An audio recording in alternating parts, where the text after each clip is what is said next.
Welcome to a deep dive, into the Book of Ruth. Okay, We've got three sources to help us out today. awesome. A YouTube video all about hidden teachings of the Bible, Okay, a text called Hidden Gems, What You Missed in the Book of Ruth, gotcha.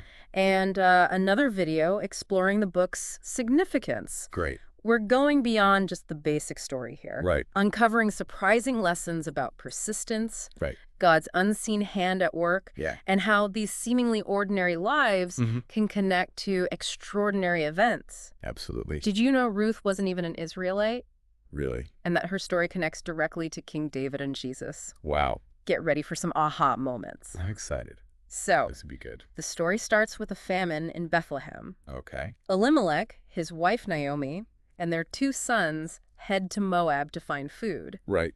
Sadly, Elimelech and both sons die, Oh. leaving Naomi with her two daughters-in-law, Orpah and Ruth. Okay. Now here's where Ruth's famous persistence comes in. Most women in her position would have returned to their families. Right. I mean, think about it. She's in a foreign land, widowed, and facing a famine. Yeah, that's a tough situation for sure. But Ruth, a Moabite woman, makes a radical decision. She stays with Naomi, Really? pledging, "Where you go, I will go. Your people shall be my people, and your God my God." It always gives me chills when I hear that. It's more than just loyalty to Naomi, right? It really is. It's a complete shift in her beliefs, her entire world. Yeah. She chooses the God of Israel over everything she's ever known. I mean, can you imagine the courage that must have taken, Right. leaving behind her old gods Yeah. and embracing a completely new faith? It really speaks volumes about the power of faith and the universality of God's love, For sure. even for those outside the Israelite community. Absolutely. And this concept of God's love for all nations, Yeah. it echoes throughout the Bible, right? Yeah, we see that theme. In both the Old and New Testament. That's so right. it's really interesting. Ruth's story, in a way, foreshadows the inclusiveness of Christianity. Yeah. It challenges the idea that God's love is exclusive to Wow. one group of people and shows that he welcomes everyone. That seek him Yeah. makes you wonder, What does that look like today? what does this kind of radical faith look like in our lives? Yeah. Have you ever faced a situation where you had to make a difficult choice that involved a leap of faith? I think we've all had moments like that, Right, where we choose to trust in something bigger than ourselves. even when it's scary or uncertain. Yeah, and it's those moments that often lead to the most profound growth. And unexpected blessings. For sure. So Ruth and Naomi return to Bethlehem. Okay. Our Hidden Gems source points out that it's during the barley harvest. Oh, interesting. A detail often missed, but it plays a crucial role later in the story. Okay. Now they're facing poverty, and Ruth steps up, deciding to glean in the fields to support them. So gleaning was kind of like a social safety net at the time. Right. It allowed the poor and widowed to gather leftover grain after the harvest. It was a humble task, and it really speaks volumes about Ruth's character. Yeah, that she was willing to do it. I mean, just imagine her in a foreign land doing backbreaking work. To provide for herself and her mother-in-law. That's true grit right there. There's a quiet strength and dignity in that. Absolutely. It would have been easy to become bitter or resentful, Right. but she just keeps going, showing that persistence we talked about. Yeah. And this is where she meets Boaz, a wealthy landowner. And not just any landowner. What do you mean? Our Hidden Gems text emphasizes that Boaz wasn't just a kind man. Okay. He was a kinsman redeemer.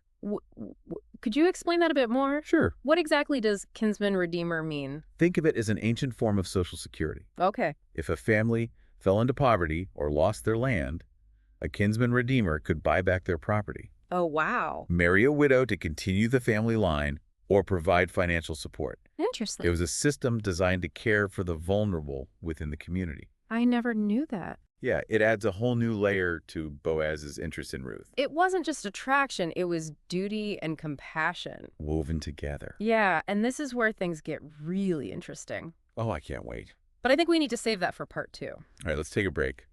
So we left off with Ruth meeting Boaz, her kinsman redeemer.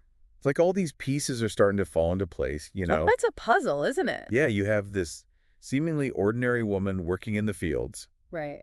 and suddenly she encounters a man Mm-hmm.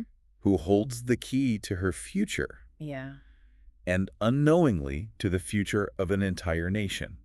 Talk about a divine appointment. Right. So what happens next? Well, Boaz is immediately drawn to Ruth. Okay. The Hidden Teachings video points out that he admires her hard work and her humility. He seems like such a stand-up guy. Yeah, and he even instructs his workers to leave extra grain for her to glean. He's exceeding his duty as a kinsman redeemer. Exactly. Remember, this is the barley harvest. Right, the beginning of the harvest season. Yeah, Boaz is going above and beyond to ensure Ruth's well-being.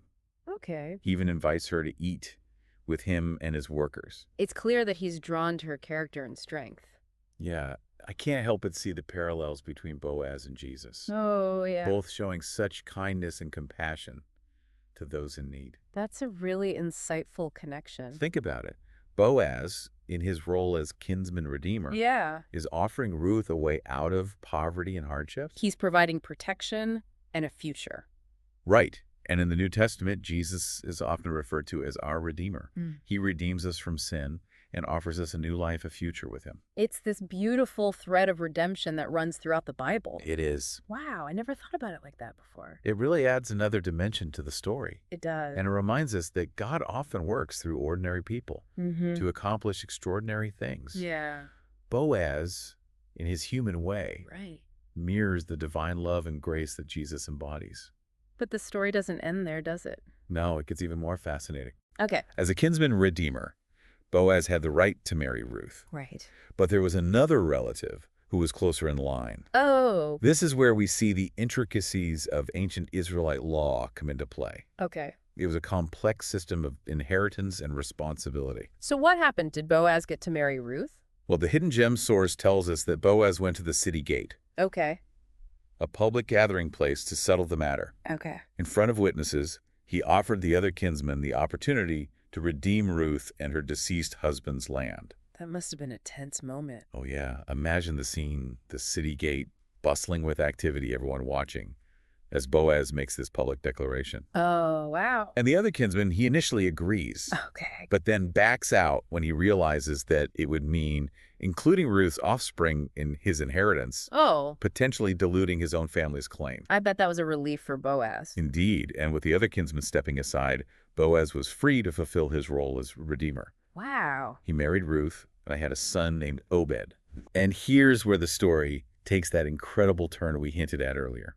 I'm on the edge of my seat, tell me. Obed becomes a grandfather of King David. No way. So Ruth, a Moabite widow, becomes part of the lineage of King David, Exactly. one of the most significant figures in Jewish history. And remember, Jesus is a descendant of David. Right. So in a way, Ruth's story is part of the story of Jesus. It's like John Ankerberg says in his video, what was God doing during those days of famine? God had something in mind that would be fulfilled hundreds of years later. Yeah. It's mind-blowing to think about the ripple effects of our choices Right. and how God can use even the most difficult circumstances to bring about his purposes.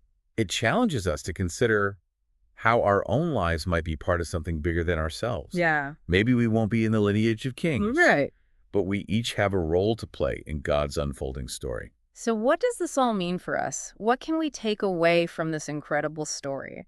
It's incredible to think about, this Moabite widow's journey leading to King David and eventually Jesus. It's amazing. Yeah, it's a testament to how God's plans unfold Yeah. in ways we could never imagine. And it reminds us that our lives, even in their seeming ordinariness, can be part of something much larger than ourselves. Right. We might not see the full picture right now, Yeah. but God is always at work, Right. weaving together a grand tapestry Yeah. that spans generations. Thinking about Ruth's persistence and that thread of redemption, Hmm.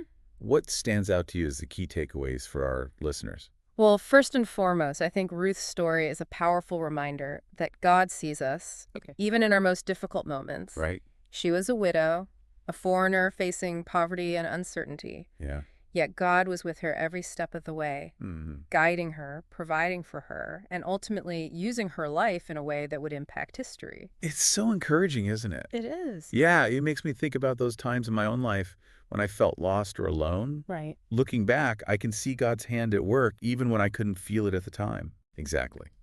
And that brings us to another key takeaway, God's providence. Mm-hmm. Even when we don't understand what's happening Right. or why we're facing certain challenges, we can trust that He have a plan. Yeah. Just like he orchestrated Ruth's encounter with Boaz, Right. he's working behind the scenes in our lives too, Yeah. arranging circumstances, opening doors, and connecting us with the people and resources we need. It's a reminder to let go of that need to control everything Oh, yeah, and embrace the mystery of God's unfolding plan. absolutely. Sometimes we just need to take that next step, trusting that He'll guide us along the way. Right. And finally, I think Ruth's story encourages us to embrace the unexpected. Oh, yeah. Her life took some pretty radical turns, didn't it? It did. She left her homeland, Right. embraced a new faith, and became part of a lineage she could never have foreseen. It's like that quote from the Hidden Teachings video. What was it? God uses the unlikely to accomplish the unimaginable. I love that. And that's something we can all hold on to. Up. No matter what challenges or uncertainties we're facing, Yeah. God can use our lives, our unique experiences, and our willingness to say yes to Him Right. to accomplish things far beyond our wildest dreams. So as we wrap up this deep dive, Yeah. what's one final thought our listener can carry with them? I think it goes back to that question we raised earlier. Okay. What would it look like to embrace persistence like Ruth? Right. To trust in God's providence even when we don't have all the answers? Yeah. How can we in our own lives be open to the unexpected ways God might be working? It's a great question for all of us to consider. What a powerful challenge to leave our listeners with. Thanks for having me. Thank you for joining us on this deep dive into the extraordinary life of Ruth. It's been a pleasure. Until next time, keep exploring, keep questioning, and keep diving deep.